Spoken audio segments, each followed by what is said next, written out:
138. So before we'll start the session, if we can read it together, like I'll read, if you want to read with me, you want to scan it, so we can have, here Momo is helping me that we will scan it together and read it together. It's really removing anger and hatred. So what book number? It's Béhaalotcha. It's volume 17, I think, in the English. Oh, yeah, I have one. Yeah. And you have it here. It's 138. And this verse really talks about transforming anger, that particular energy, into compassion, into mercy. And let's meditate at everything that's happening in our country, to send, like, really to open the heart for all of us, for acceptance and tolerance and love. Okay, so I'm going to start reading it in 138. We all kind of meditate on it. I don't have that many in my book. Okay, so here you can see the PowerPoint. Yeah, thank you. So, אלדה לב לבאי ליה לענש, בשעתה דרוגזה שערי ביה, ללתיה גרמיה, דהה כמה קיימי עליה דמקבלי האי מילה, בזמנה אוכרנה, דבאה מיתה, לה קבילו מניה. בגין דחולה לתועלתה דישראל הווה. השתה לה ביו, אלא מגו רוגזה ודוחקה, ובגין כך קבילו מניה. ועל דה השתערו לבטר אלדד ומידד, ואמרו, דה דמשה יתקניש ויהושע יעול לון לישראל להרעה. So we wanted to remove any form of anger, judgment, and instead we meditating right now to transform it into compassion, love, kindness, and opening our heart. I lost the screen. Okay. And we are now stop sharing and we're coming back to you. Okay. I got okay. You. So now we're gonna mute us all and we're gonna start the class. And we'll inject light into everything that is happening in our world and the country. And by us connecting with the Zohar, with the knowledge, with our spiritual work, we're injecting more light into what's going on. So we're in a portion that is called Béhaalotcha. In Hebrew, it starts, the portion starts וידבר השם אל משה לאמור, דבר אל אהרון ואמרת אליו, בהעלותך את הנרות מול פני המנורה. Which means, it talks, it's the third portion in this book of Numbers, which is, it's interesting, I was just asking here the guys, why it's called Numbers when it's about the desert, so why it doesn't call the desert? I haven't received yet the information about it, but it's really about the 40 years of the Israelite walking in the desert right now, after they received the Torah, they received the tabernacle, they received the technology, they received the information, they received everything that is possible, as we experienced in this last holiday. It's called Shavuot, and the last portion that is Naso. It's really talking about the time after receiving everything from knowledge and practical tools and mystical tools, and reaching to the highest level of immortality. Now they're walking in this desert 40 days, 40 years. They wish that there were 40 days, but it's 40 years of really a process that it's also indication for us about the 40 days that it takes a person to really change his habits.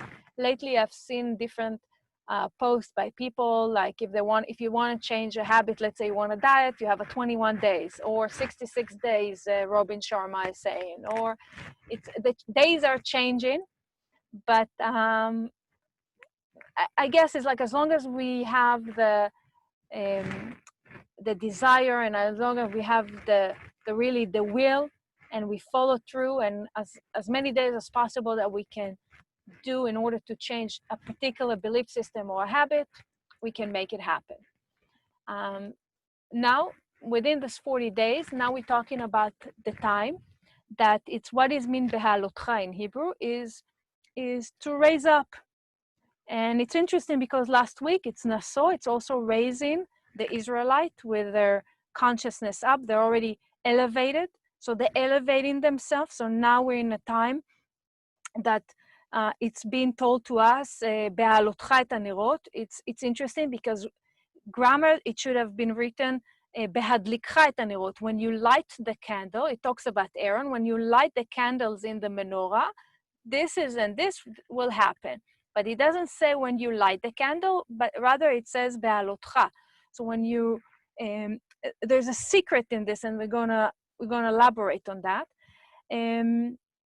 So many secrets in this portion, so much information that the Rav said it's like if you take this whole portion, as if you don't need the other portions to really help give us more information, like you have everything here. So I'll really go over with you a few points that I think we should you should all know about those this information that it's covered and hidden within this portion.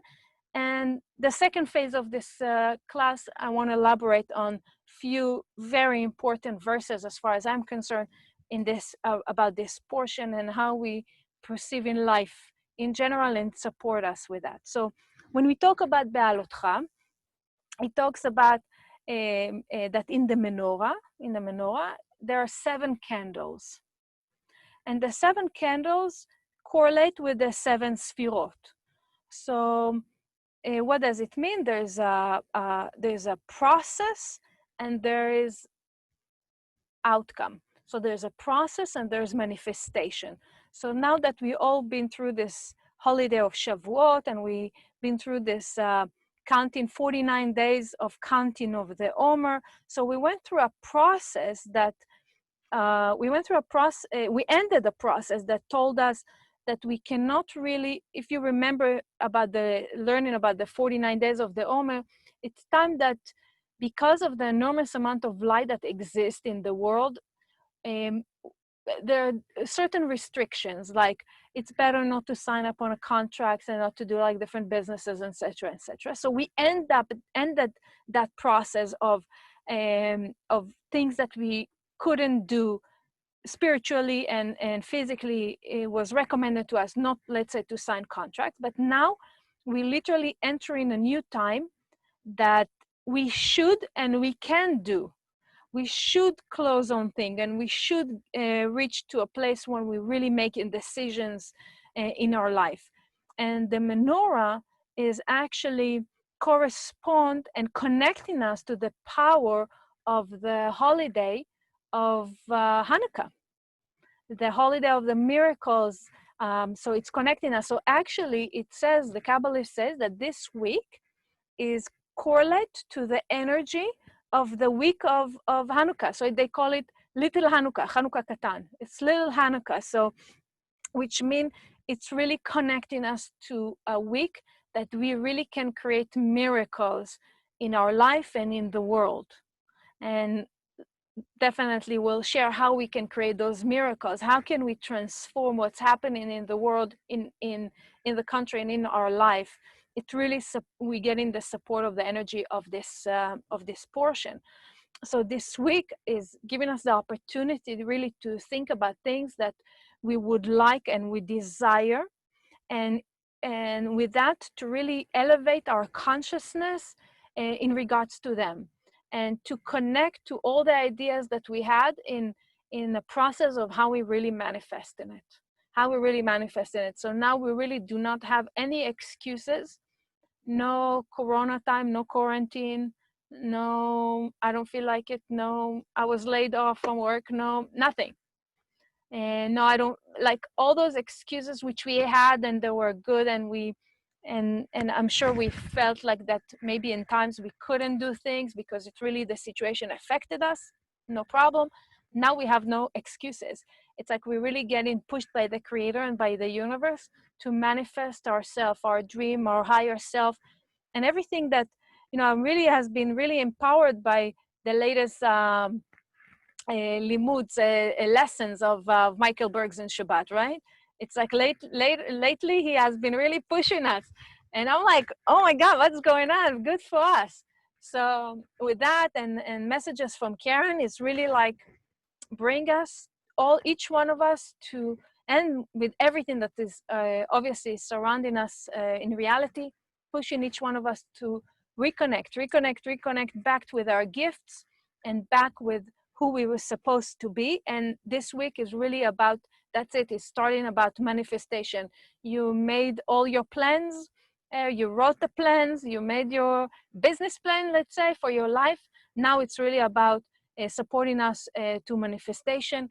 And as we know, that Hanukkah comes from the word in Hebrew, chanaya. It's kind of parking. You park your car. Chanaya is like parking your car. So we basically, in Shavuot, we received so much energy, but if we do not have the vessel, like the parking for this light, we will not be able to take this light and manifest with this. So this week, we have the opportunity to create this parking, to create this vessel for, which is number 7, right? To create this vessel to hold this energy, that it will be there for us for the rest of the year, that as we have also heard from Michael. So why it says to elevate or to rise, Béhaalotcha, and not to light the candle, because this week we also have the opportunity and the power to raise the sparks, our sparks that fell to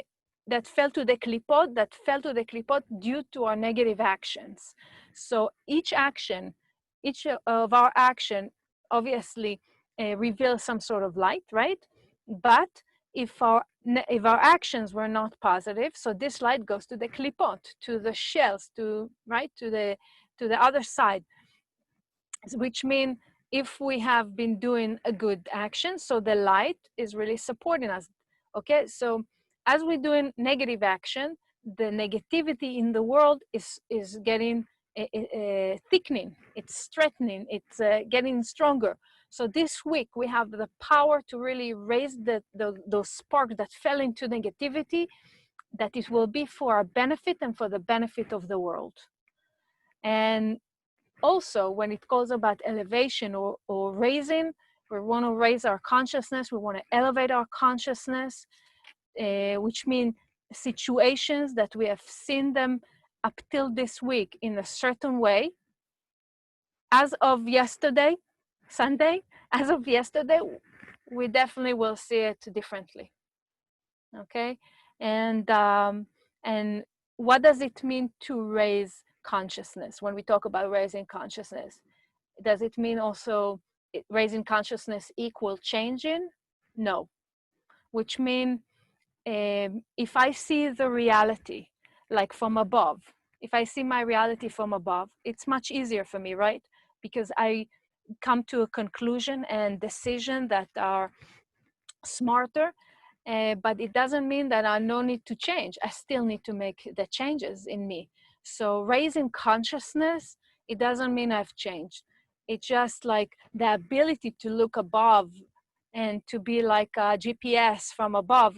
Give me the power and the option to look at my life or to look at your life in a different way, a different perspective. But in order for me really to support me to receive a new level of understanding, and to a new level of understanding what is that and I need to change based on the experience that I will have, which means we will have experiences, we'll have challenges, we'll have tests, but now we're starting to view, or we already started to see our reality differently, or we see the situation in a different perspective, in a different understanding. Okay, so we're in a definitely new place for all of us, and we're really receiving this gift of raising our consciousness. But it doesn't mean that the viewing or the understanding will remain for next week. So what does it mean? in order for it to remain for next week and the following year, we need to create a certain change within us this week. Again, whether it's a belief system, or it's a behavior, or it's a different, I don't think we, we went through a process this year or even in the last 3 months that I don't think we even see things the same way. But if we have something that hasn't changed within us, still, we want to really look into different areas in our life and to seek for the change and to see how can I behave differently, maybe in my relationship with my friends, with my family, with my partner, my relationship with myself. How can I just, be aware? Like this, we will be poked a lot this week, and it's okay. We will just to poke, to sit, and to be present, even with the situation that is happening now with all the demonstration and everything that's happening around the country. To look at it and to ask yourself, what is really your opinion about this, how it's like affecting you, how it's poking you from inside. But in order for to ask you, what is the trigger maybe that it brings to you, and to ask yourself, why am I reacting like this, or why I'm behaving like this, or why am I thinking about it this way? Just to ask questions. So we all have things that we wanted to change. Obviously that will happen, but again, in order for that to manifest the reality we would like to manifest in our dream, and to create the miraculous, because it's a little Hanukkah, it's a little week of opening for the Or HaGanuz. It's like unbelievable time in this week, and unfortunately it's so sad that not everyone knows about it. Otherwise we could have all humanity experience miracles this week. So in order for all of this to happen to us, again, we need to raise our consciousness to our next level. And the next stage of it is the change. And when the change is taking place by us, something is happening. So the opening of good things will be more of next week and not this week. Okay? But this week we'll have the opportunity to see things differently. And this is what we want. In this portion, it says also, beautifully talks about, if you've been present and viewing the streaming on Shabbat, you see when we opening the ark, there is the phrase, it's talk Vaydaber Hashem el Moshe. It talks about Vayi and Binso Aaron Vayomer Moshe. So I want to show you that in the PowerPoint, unless Mordechai is going to help me now. But here we go, he's helping me. And we're going to see here, Vayi Binso Aaron Vayomer Moshe. So if you can see the two red, I don't know if you see it as a dot or if you see some sort of a sign, but if you see from the right of the sentence to the end of the sentence, it's a letter, it's nun, and it's an opposite nun. Both nuns are referred to, if nun is numerical value 50, which is talk about 50 gates of purity and 50 gates of tum'ah, which is unpure. So we have the ability to rise up to the highest level or to go low to the lowest level. It's like two totalities. We're in the month of Gemini, that it's two extreme, two different sides to the coin, if I may say. So there are two totalities, which mean a person can go really up high to the next level and higher and more, or to go really low. So a person that does the spiritual work and identifies his low, and from that to rise up. But a person that doesn't really recognize that he's his low is going down and down, right? So the two noon is to show us that, or I'm taking my lower side and really transforming it to make it like something that I will go up and raise myself, which means I'm not getting into depression from mistakes that I've done, but I'm raising up from them, or I'm continuing to fall. Every situation can bring me to or fall or rising up. So this whole portion gives us the opportunity to recognize the place where we're at. But a lot of times we are sure that sometimes we're really sure that we're in a very good place in our life, and we don't see how much we are not, or how much we're distanced from our gifts, until someone comes and show us that we are completely not in the right direction. But when we are there, we don't see it. So when a person really wants something, it's a sign maybe that doesn't need it, and maybe he doesn't want to let go, or maybe do the restriction. It doesn't show that the thing is good for him, which means is falling, right? So identify the falling is already coming out of it. The problem is that when we do not recognize when we're falling, because when we're falling, we see that the outcomes from any action that we're doing is not taking us to a good place. It's adding fear and uncertainty into our life. So it's really, this week is to understand that we're receiving the power to identify a true falling and what is not a true falling. And if we do not identify it, which means we are in a in between period, so we might fall because then we will think, there's no light, so why am I here? But anyway, we have an opportunity to identify where we are, and it's very important. And this sentence of Vayi bin Soharon also connect us to the power of certainty, and we are really disconnecting from the level of fear and going to the level of certainty. So it's really supporting us. If you see also the word kuma, I'll show you here with the, kuma, great. If we change in the positions of the letters, and it's mikveh, which is the power of the water, when you immerse yourself in water, which means we have 7 words that connect us to the power of really removing the negativities from ourselves, and to allow the light, uvenocha. It says here, uvenucha, here. This one, it talk about the Chanaya, the Chanukah, the parking. So we allow us to really have the light park in our life for this week. Okay, so it's very important for that. So now I'm going to stop sharing and coming back to you. So this is what we have here about that. It's also mentioned in this portion about וידבר השם אל משה לאמור, קח את הלוויים מתוך בני ישראל ותיארת אותם, and it's again talking about תיארת, purification. It talks again about the purification of our consciousness.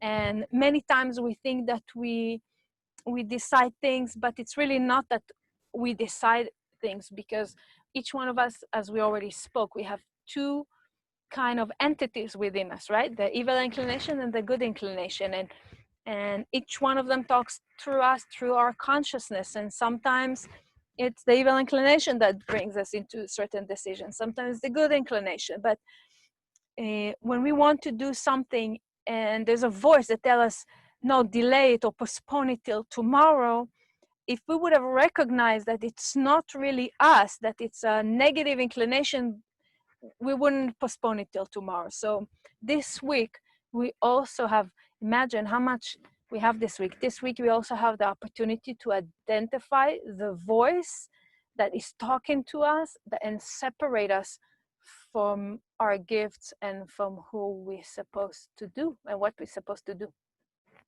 So we have quite a lot this week. So again, this whole 11 portions of Bamidbar, of Numbers, it talks about really about, again, the process of the Israelite in the desert. And we know that when we talk about the desert, you probably heard in the previous classes that when we talk about the desert, we talk about a place where there is darkness, right? So we're allowing ourselves to dive into our negativity and to identify it. So now, with everything that even though this is about the desert, but remember, in the desert, there's also oasis. There's Fata Morgana, right? In the desert, there's always a place where there'll be water that you will see as you walk, which means the Creator always tell us, yeah, even if when you walk into darkness, I'm there. There's water that you can really drink. There's like light that you can connect to. There's things that you can still do. It can be, this is the reality, but we connect to a true reality. And there's always oasis in the world. There's always the light is there. So this portion is kind of the oasis in the road. It's kind of like lifting us, raising our consciousness again and again. Why? So we'll be able to see the reality in a different perspective and not to fall into the illusion. So every sentence, every word in this portion support us in our process. Another thing that, like I'll share with you another sentence here that also help us. It's even, there's the word, even, there's the word here, rechoka. I'm sorry, I don't have it in my PowerPoint, but it's rechoka, which is, it's far away. So it's far, and there's a dot above the word. And we know when there's additional dots on, or the letters, the Hebrew letters have a different size. If they're smaller, if they're larger, like I showed you before, opposite, there's a secret in it. So there are many secrets in this portion. And in this portion, in this word rechoka, which has a dot on top of it, it really talks about that with that letter, we have the power to really, rechoka is to, it's far away, okay? So we have a power to really go far away from our negativity, from the consciousness of the klipot. So every word, every sentence, again, in this portion, especially in this portion, really support us to separate ourselves from negativity. Talks really about all of our consciousness and the ability to distance ourselves from negative entities. Okay? And the story talks again also about Moses, Aaron, and their sister Miriam, which Miriam is a bad mouth talking about Moses' wife, right? I am sure most of you heard that story. She's talking bad about her, gossiping, but this is obviously the story. And later I will share about the stories of the portion of the Torah in general, because it's a very important lesson for all of us. But the story says that she's talking bad about the wife of Moses, and due to that, she's getting leprosy. And Moses is praying to the Creator and asking from the Creator for healing.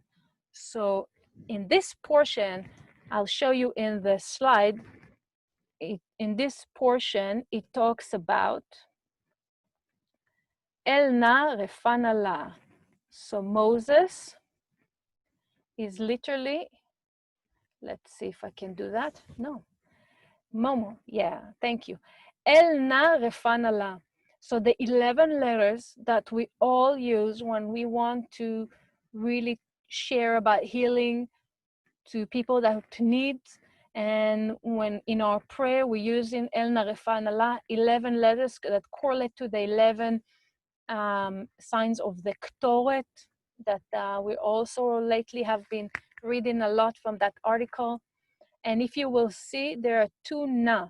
El na, one, and the refa na, again, two na. So it talks about that Moses asked for healing twice. One for the collective, for all humanity that need healing, and the second one was for Miriam. So if we can go back to, for us, what does it mean?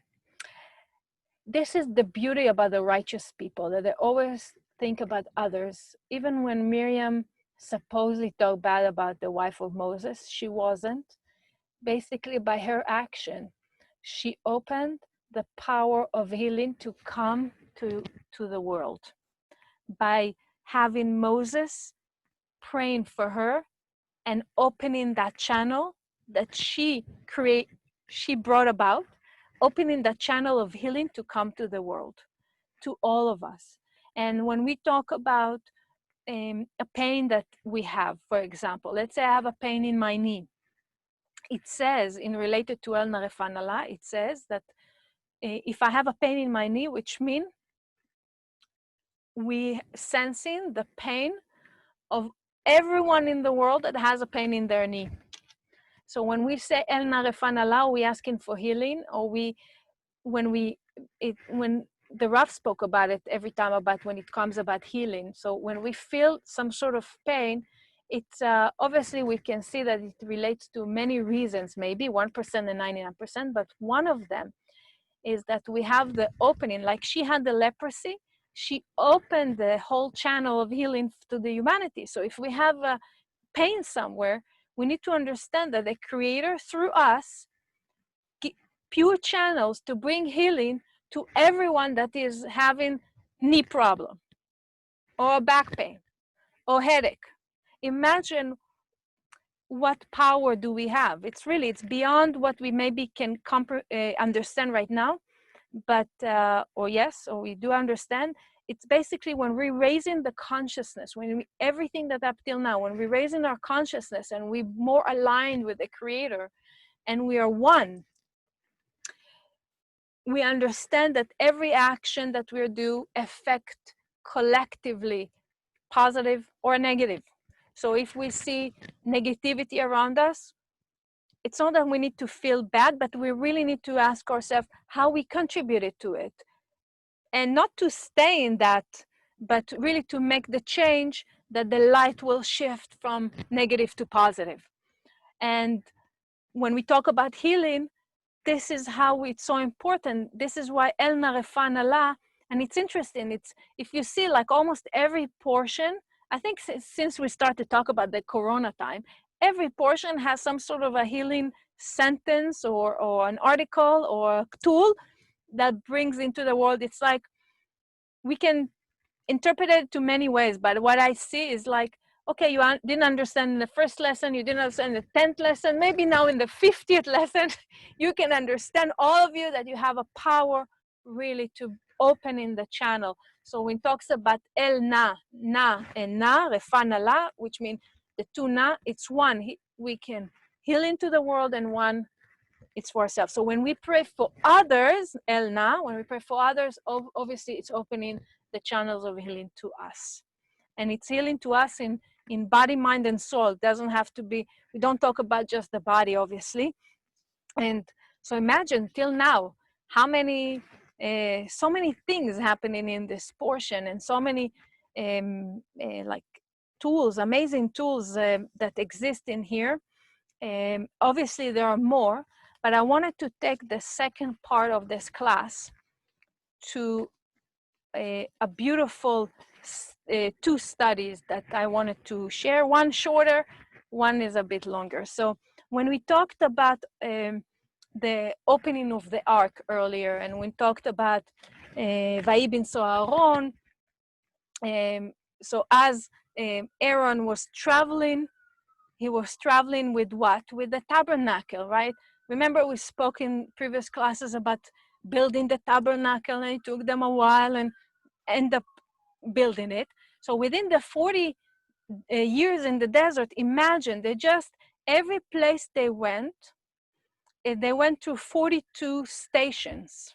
They call it 42 station. This we'll talk when we'll get to the end of this book of it, in the portion of Masa'eh. We'll talk about the travel and the 42 locations that they went to. But every location that the Israelites went to in the desert, whether it was for a day, for 3 days, for a week, etc., they opened the tabernacle, like as if they open a tent, they put a tent, they closed it again. They opened it and they closed it, and they assembled it and deassembled it. But when we're talking about like opening or raising our consciousness, when we relate to the sentence of Vayi bin Soharon and the opening the ark, it talks about it's time for us really to open our heart within the process of our spiritual work. It's another reminder to really open our heart and to understand that it's all about opening the heart. It's the power to understand how we really dive into ourselves and to open this closed heart. And when the heart is closed, it says that it's the main reason for our chaos in life. So when the heart is closed, our soul is closed. And when it says, we here to open my heart and soul, it's really about understanding, even in a deeper way, each one of us can understand what is really good for me and what is right for me and what is not. So let's first of all define, what does it mean, closed heart? When our heart is closed, just think about it within yourself, like how it come about, like how when our heart is closed, how it's manifested in our life. So maybe sometimes there are anxieties, sometimes there are fears, sometimes, right, there's a disappointment, sometimes when we act with agenda, sometimes when we have anger, as we read earlier. Any form of disconnection, worry, it just represents maybe that our heart is closed. So the Zohar says, like, if we are judging someone, let's say, according to his clothing, we are automatically connecting to disconnect. Okay, so but if we are connecting to the source level of the soul, the source of the soul, then we're connecting to true light. Because every time our heart is closed, which means I'm behaving as I'm the victim, or I'm angry, or I'm complaining, or I'm worrying, or I don't have any feelings towards someone, or I'm expecting too much, and I'm waiting for the right thing to happen to me, but it's not really an open heart, because I'm focusing on who will make me happy. Okay, so I'm not really connecting to the inner light that we have, that I have inside of me. So the idea is, when we connect into the external things in our reality, I'm closed-hearted and not open-hearted. And it talks about Aaron, that the Creator told him to light the menorah, and it says in this portion, "Vaya asken," which means he did exactly what the Creator asked him to do. He didn't question. It just did what he was supposed to do. Why? Because when you have an open heart, you're aligned, you synchronize with the Creator, and you know exactly what we're supposed to do. So when we're talking about opening of the heart, and we talk about that sentence of "Vayi bin so Aaron" and so forth, it's additional thing. It's really allow us to open our heart in order to connect to the Creator. Because I think that everything that we have in right now, all the experiences that we feel right now, it's like, as just earlier I spoke with one of the teachers here in the office, and I told him, like, what's going on? Like, what's happening with all those the riots and the looting and everything that's happening? It's really close to my house. And I told him, the only thing the conclusion I have, or the feeling I have, it's like, no one can protect me now. It's just me and the Creator. So he laughed. He said, it's exactly what's the lesson that we're supposed to have. I said, so I guess from that point, like, no one can protect. It's just me and the Creator, right? So when we vayasken, it's just that it's really supporting us to reach that level that we are one with the Creator, and we do what the Creator wants us to do. And this is only when we have an open heart. And to support us with that, there's a beautiful article in the Zohar. It's in the Tikkunei Zohar, actually, in verse 189. I will ask Ezra to send it to you. It's the Ptichat Eliyahu. It's the opening of the heart from the article of Eliyahu Navi. But I will ask it. Yeah. It's also in the Dialing God in the book. True. It's true. In Dialing God, you have the article from the Zohar that's called, that is to open your heart. Is really, I must say that it's one of my memories with the Rav, when we used to have lessons with the Rav at night, especially Friday night after the meal here in the center. the Rav always started, let's do all together Ptichat Eliyahu, opening of the heart, to read that article. And from that, I understood, like many years ago, I understood that it's so important to do it as much as possible. Why? Because when our heart is open, we all vayasken, we synchronize and we understand what the Creator wants us to do. Okay? So this is about opening of the heart, a section that I wanted to share with you. But now, I wanted to speak with you about something, 2 verses or 3 or few verses that connect to one another in this portion of Béhaalotcha.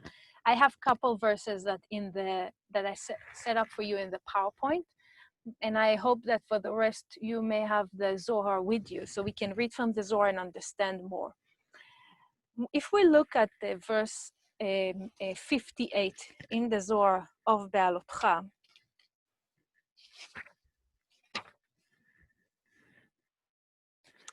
and I'll share with you with the screen, and I'll share with you.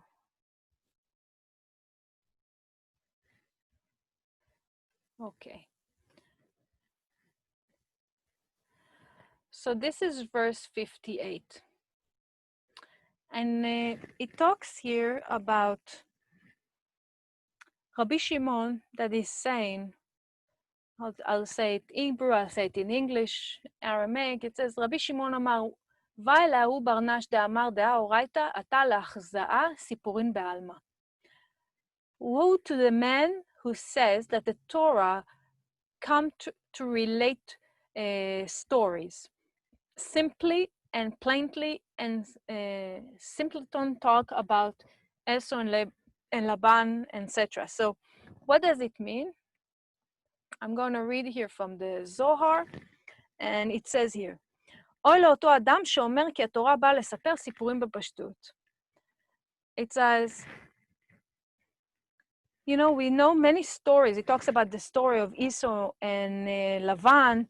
Esau is the brother of Isaac, and Lavan, like the story that they have with them. Or if we see all the stories in the Bible that we know, let's say about Isaac and Esau, right? So the 2 brothers together. So if you remember a bit from that lesson, it talks really about the 2 forces of energy, right? When we talk about that. But the story talks about 2 brothers that they fought each other, and one stole from the other one. And if we go through all the stories in the Bible, we'll see the story between Rachel and Leah, who will win the heart of Jacob. And if we'll go further, we'll see the story about, we just read in Shavuot, about David and Bathsheba, that David supposedly stole Bathsheba from her husband. And it's like all the stories, some of them are nice, some of them like do not make sense at all. Some of them, honestly, can really create judgment about what is the Creator, what does it mean at all, etc. So Rabbi Shimon now wants to set the record straight, as we say, and this was important for me to go through this. So it says, so the person that really think that the story of the Torah, there are just stories, is a fool. Literally. And it says here, ואם התורה באה להראות דברי העולם, אפילו שליטי העולם יש ביניהם דברים מעולים יותר. And it says, and if the Torah came to share with us like beautiful stories, there are other stories that are much nicer. We can get a lot of lessons or morals of the lesson, even from Pinocchio, and even from, right? Even from Elsa now, the new stories of Disney, or Rapunzel, or whatever stories. There are many stories that exist. Shakespeare, my daughter now learning Shakespeare, it's very interesting. We can learn so much from each of the stories that we read. So why, and it says so, why we have the stories of the Torah? Why do we care? There are others that can, אם כן, נלך אחריהם ונעשה מהם תורה. So therefore, let's go and follow the other stories, like Elsa, and we'll make it a Torah. We'll make it some sort of a knowledge that we'll follow, and this is what it is. And הם דברים עליוניים וסודות עליוניים, which means, but the Torah, obviously, has so many secrets, and even higher secrets that we know. And when we talk about the Zohar, and we talk about the knowledge that we have been in a while together, and obviously you have been studying for a while, you already know that there's meaning and layers and layers to every story, and when we open it, we understand even more. But it's interesting why Rabbi Shimon is like, just want to remind us that it's not a story. Like why he called people that think it's a story stupid. Because it's really like, if we look at, in one hand, if we just spoke about the 10 utterances that we have been received. So in one place it says, do not kill, or shall not kill, or something like that. And in other place, in portion of Kitetze, it says, when you go out to a war, you can kill this and this and this. So how come? If it says you shall not kill, and in the other place it says you should kill. So how can you understand this? Seriously, the people, I know many Israelis that questioning the Torah always in that level. So, and it talks about, let's say the Torah started, Bereshit bara Elokim et hashamayim ve'et haaretz, right? But then it's explained that it's not really how the creation has been created. So we obviously see that the Torah talks with codes, and it's a different language. And when we know a little bit from the Zohar, we can understand that there are more and more to it. So we learn every time what it can be. And when we talk about the creation of the world, what does it mean, hashamayim ve'haaretz? So shamayim refers to the upper world, which means to spirituality. So first of all, the world has been created in a spiritual way, and then haaretz is the physical way. So we know that everything that happened in our life, how things have been created, we start with the thought, right? What comes first, the thought or the action? So first of all, the thought, the consciousness, the idea, and then we manifest. So already in the first verse of the Torah, Bereshit bara Elokim et hashamayim ve'et haaretz, we already see that the Torah is all coded. Everything is coded. But we know that everything has been created first with spirituality, in a spiritual way, in the realm of spirituality, because everything already exists. And after this, it's come into manifestation. Even when we talk about the tree of knowledge, good or bad, or tree of life, are we really talking about trees? Obviously we don't. We talk about the code. What does it mean, a tree, right? So some of us understand that the tree of knowledge, good or bad, talks about the physical realm, and it talks that sometimes it's good and sometimes it's bad. Everything is relative to the user, to the person who understands the story. Obviously, Etz HaChaim, or the tree of life, talks about, it's not like a place, it's just a way of thinking.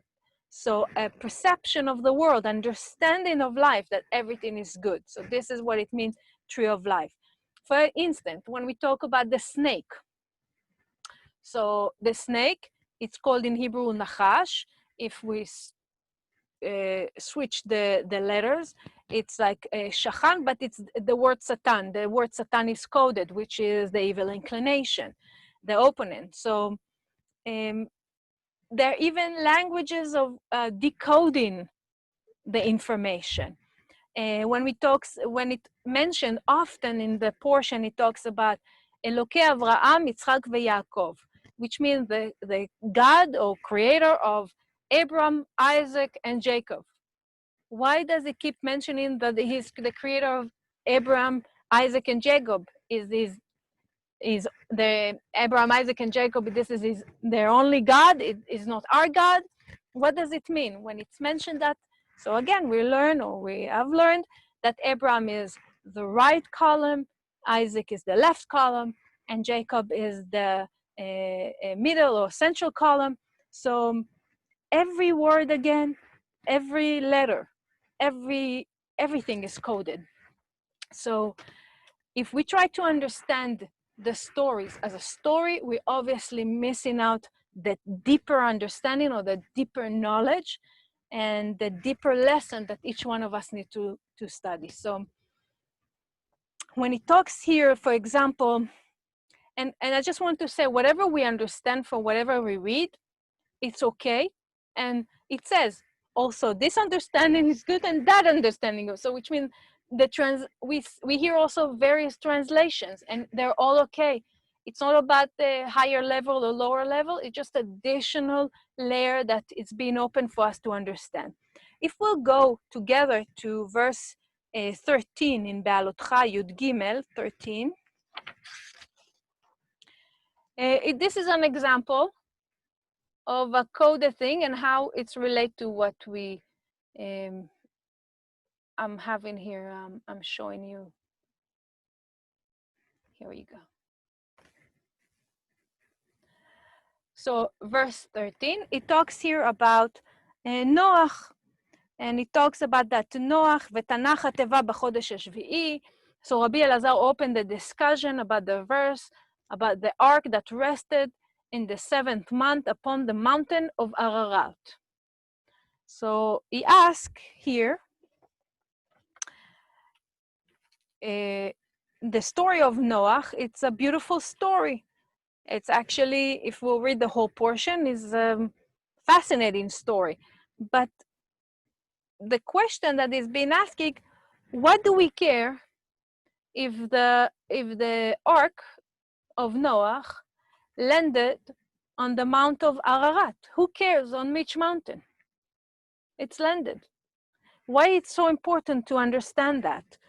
If the Torah is infinite, or the stories and the light is infinite, so who cares about which mountain the teva, or the boat, the Ark of Noah landed?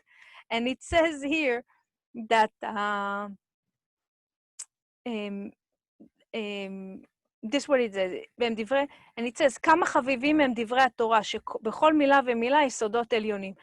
It's so exciting to really see that every word, again, with every word there are secrets about, and with everything that we can learn about the story, because the story, even though it comes out of the Torah, it's not really about the stories, but to teach us about very important hidden secret in each story. So by the way, when we talk about the Ararat, it's come from the word Arur, and it's related to the month of Rosh Hashanah. I will here in verse 14, if you will follow, I don't have it in the PowerPoint, it says, כמו שזה כתוב, ותנח התיבה בחודש השביעי, ב17 יום לחודש על הרי עררת. Which mean, again, what do we care where it stands? And it says here, כי הוא רומז על זמן הדין, because it talks about the time of judgment. The time of judgment, we know that it's happening when we reach the time of Rosh Hashanah and Yom Kippur, this Libra time. And it just shows us that it's helping us and supporting us to understand about the mountain. Why Ararat? It's in verse 18. It says, Ararat הוא לשון ארור, רומז על אלו בעלי הדין. בכל השליחים הנמצאים בהם, which means it's already starting to explain what does it mean to all of us. It's just to know that what we see is it's kind of like the fruit of the tree. When we exploring and we opening a little bit and diving in the knowledge, we starting to dive into the secret and secret and secret and secret of to get into the seed level. And with all of this, one of the lessons we understand that the seed level hasn't changed. The story might in years because there are many translations, but the seed hasn't changed. So if we'll talk, let's say, about even the ark of Noach, so in these verses from 13 to 19, it talks basically that the ark is representing the realm of Malchut, the realm of the physicality world that we're in. And it talks about, like, you know, when we have a bottle of water and we open in the cup, we discover the water in the bottle. So what does it mean? So every time that we open in another understanding, level of understanding, is like as if we open the cup and we reveal the content of the bottle, okay, within it. So, so it talks here really about Rabbi Shimon is really giving us in a very simple understanding and language, as much as possible, that all the stories and the drama and seeing it like more dramatic and more understandable, like more crazier as we go, if we follow them and we'll make it as our Torah will fall into it, which means it doesn't matter about the story, okay? It doesn't matter the stories, but we really want to understand what's the message here for us. So if we go back to 59. So it says here in 59, in verse 59, it says, so come and see, right? Bore, olam elyon ve'olam tachton b'mishkal nishkelu, which means upper world and lower world is similar. It's the reflection. Our world is the reflection of the upper world, and vice versa, which means that it says here that the Israelites are lemata keneged malachim elyonim lemala, which means people, the humanity or Israelites, those who do spiritual work, are the reflection of the angels that exist in the upper world. And בשעה שיורדים למטה מתלבשים בלבוש של העולם הזה, which means when angels are being asked by the Creator to do their particular job, they coming into the world and they dress up like human. Why? Imagine that we'll start watching angels around us. We'll think that we lost our mind or something happened. And we'll see what we have in our drinks, right? Or if we smoke something. But why? In order for the angels to do their work and they come to the world, they need to wear certain clothes. What kind of clothes? Like humanity. And it says, if they were not dressed up like this world, they couldn't stand in this world and the world couldn't stand them.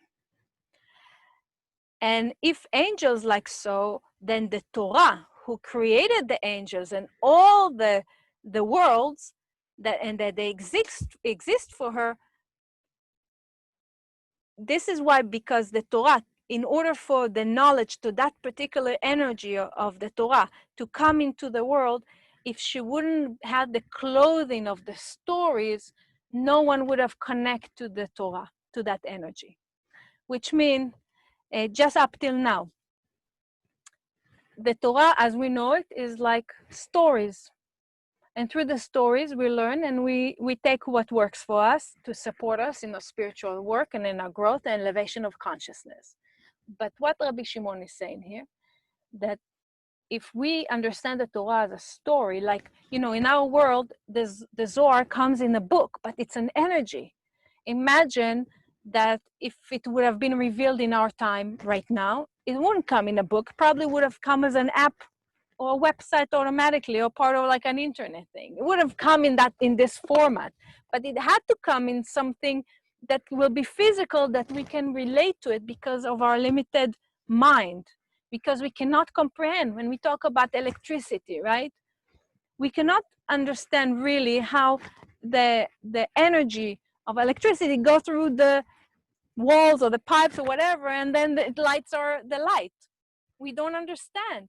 So imagine it has to come in a form of a light bulb or a lamp, so we can say, oh, the light is on, okay?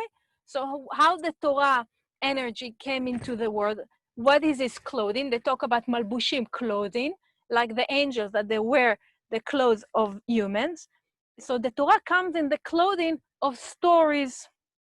The problem is that it's like as we see a person wear certain clothes, and we judge him according to the clothes, right? So we see that story, so we say, oh, this is the story, and we relate to the story. So if it depends what each one of us perceive or understand from it, and we take it to our life or not. So therefore also the soul energy, what is the clothing? Is the body. Remember, we spoke about it in one of the classes. The soul is the body the body is the clothing for the soul in this realm of Malchut. Again, so it says like, if the angels wouldn't dress up like this, we couldn't understand the energy of it, and as far as the Torah is the same. When we talk about water, water needs to be in some sort of a container, let's say a bottle, so we can really drink from it. So it's the vessel. So the bottle is the vessel for the water. So the stories are the vessel for the light to shine, the Torah's light to shine to us. And when we continue, it says in verse 60, ועל כן סיפור הזה שבתורה היא לבושה של התורה. And again, the story is only the clothing of the Torah.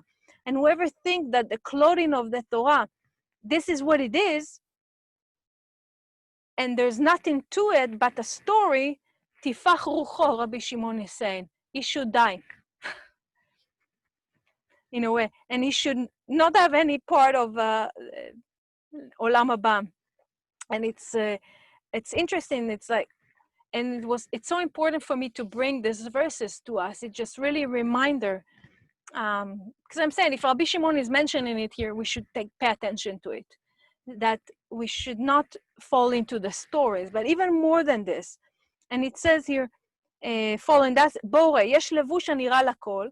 So there's a clothing that everyone sees, and those fools who see a person that dress up nice, so say, oh, it's so nice.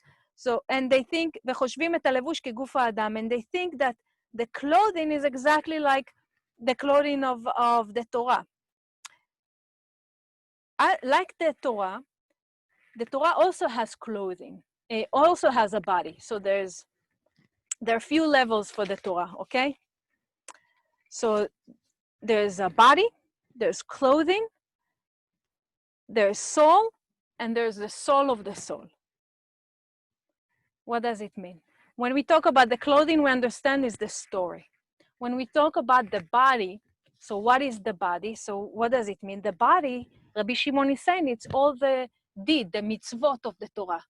The 613 deeds that are of do or not to do, that exist and supposedly connecting us and helping us in our spiritual work. So it means it's like the body is the hotel of the Torah, of that energy. And as we all know, that body is temporary, right? The Torah, endless, body is temporary, has an expiration code, unfortunately. So if the body are the deeds, the body are the deeds, that everyone is really focusing of the deeds, of to making the deeds, you know? We're all focusing on that. Keep Shabbat, not to keep Shabbat, to do this, not to do this, to do this, not to do this. We are so focused in the deed. We even fight because this is where religious come.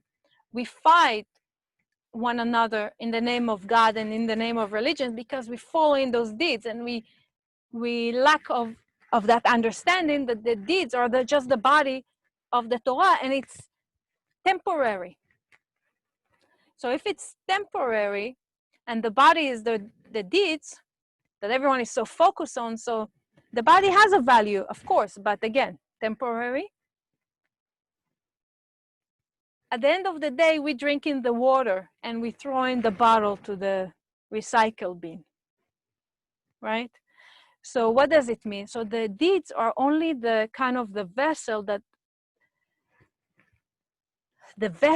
holds the water, or that holds the energy of the Torah. But at the end of time, or when time of redemption and time of Be'ezrat Hashem, when God willing we all get there, all those deeds, we will throw them. Well, not because they're temporary. It's not the essence. What it means here, Rabbi Shimon, it's not the essence. It's not the soul. Every time we connect in as a religious mind, when we have rules, we connect to the body. We don't connect to the soul. We don't connect to the essence. And it doesn't mean that if we follow the rules, we are better people. Maybe we are, but it doesn't make us really connecting to the essence of the soul. So it says here that when we talk in the portion of Yitro, actually it talks about it. In the portion of Yitro, it talks about the deeds. And the deeds mitzvot come from the word tzivui. So sometimes we think or we fail to believe that the Creator, tzivui is a command, that the Creator is commanding us to do or not to do things, and we follow that, okay? But the words mitzvah also come from the word letzavet, to make it together, to unite, to connect. So, which means the action that we do needs to connect us to the result, to draw more light, to connect to positive energy, and to eliminate negative energy. So in order for us to be, for allowing us to be in a free will, there is no place for tzivui, for command, because we need to have the ability to choose to do or not to do. So to connect or disconnect, it's our choice, which means that all the 613 deeds that I mentioned are just like advice. And it says that in this portion, in the portion of Yitro, Eitzot, they are advice that the Torah is given to every person, advised to every human being to do or not to do, which means we have the responsibility on our own to change. So if we look at all of this and we say that at the end of time, or whenever we connect to the soul, remember there's body, there's clothing, there's soul, and soul of soul. And what it says here, that when we connect,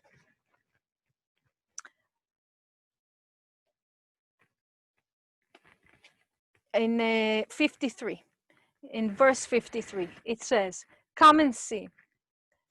The way that in the upper world you have the clothing, the body, the soul, and the soul of the souls, which is the clothing and everything, and the body, etc. When we connect really, when we go inside and understand that there are really deep knowledge with all the stories and deep lessons, we want to connect to the soul of the soul, and soul of the soul called Atika Kadisha. And when we look at this, at Atika Kadisha, we see that everything that exists within the stories is a cover-up, while when we connect to the soul of the soul is the knowledge and the wisdom of Kabbalah. And the Rav wrote about it in Nano book, and it's also mentioned in the portion of Kitetse, that when we talk about the soul of the soul, when we take off the body and we take off this and we dive in, as you do in all those classes that you take in within the center, when you dive in within the knowledge and you open in the layers and you don't follow to the religiosity of the thing, you connect really to the soul and you connect to your soul. It just brings us to understand that this is what the wisdom of Kabbalah is. This is why there's so many, I must say, every time that we are about to start a new Kabbalah one, you have all the rejections. You have people that are ready and the souls are ready to connect, which means the souls that are ready to connect, they are beyond the body and they're beyond the clothing, and they really connect to the soul, and they understand from the soul level that this is their time to really connect with themselves and the higher self. And when you have the rejections from people, and because next week I'm about to start a worldwide Kabbalah one in Hebrew with my husband, Avner, and we see we start to see like different rejections from people around the world. No, you must learn first of all this particular book, and you have to first be this particular person before you study Kabbalah. How can you be? So this is like when people connecting to the clothing and the connecting to the body, and unfortunately lack of understanding that it's not really about that. It's not about the mitzvot. It's not about being that. It's really about being connecting to your soul, to your higher self, to the Creator through you, and therefore connecting to the wisdom of Kabbalah. So this is why Rabbi Shimon keeps saying, those who only look at the outside and not really seeing, connecting to their soul, their inner soul, they're foolish. They're wasting time. They're really wasting time. So it was important for me. Oh, and I see that I took your time. Oh my God. I see it's like 11 minutes past the time. But it was important for me that we will go through these verses, and I recommend to each one of you to read the verses again from 58 to 50 to 64, to really more understand what I've just mentioned, to know that everything that we look at also in our life. You know why there was unity among people in the Mount Sinai, that they were able to receive like healing and immortality? Because they were able to see the secret of the soul of one another. They saw each other beyond the clothing and the body. They saw what each person really is in their essence, what type of sparks of the Creator exist in each one, and therefore they really were united together. So I wish to all of us that we're able to see beyond the clothing and beyond the body, the secret of each one of us soul. And I think it's also time that we can, it's important from each one of us to, in Hebrew it's called lefargen, which is a difficult word to translate in English, but it's really about praising the other person qualities and abilities and beauty, not just to share with them, or you're so amazing person, just even to share with other people, so we can use the social media in a better way. But this is the time not to be afraid of sharing your knowledge, because knowledge is really, it's not just power, it's really uniting all of us. So when we share our knowledge, when we share our ability, and we share each other, so each one of you with your qualities, this is the time. So we see the secret of the soul. We don't really falling into the body and the clothing. Okay? And I'm sorry I took so from your time, but Béhaalotcha is really about raising our consciousness to this level of collective and unity, and El Narefana, it's collective. It's collective, and understanding our power beyond the body and the clothing. So God willing, we'll have a better week and amazing discoveries and miracles, because it's Chanukah Katan, and have a wonderful, wonderful time. And All the thank best. you. To all Thank of you. Whoever wants to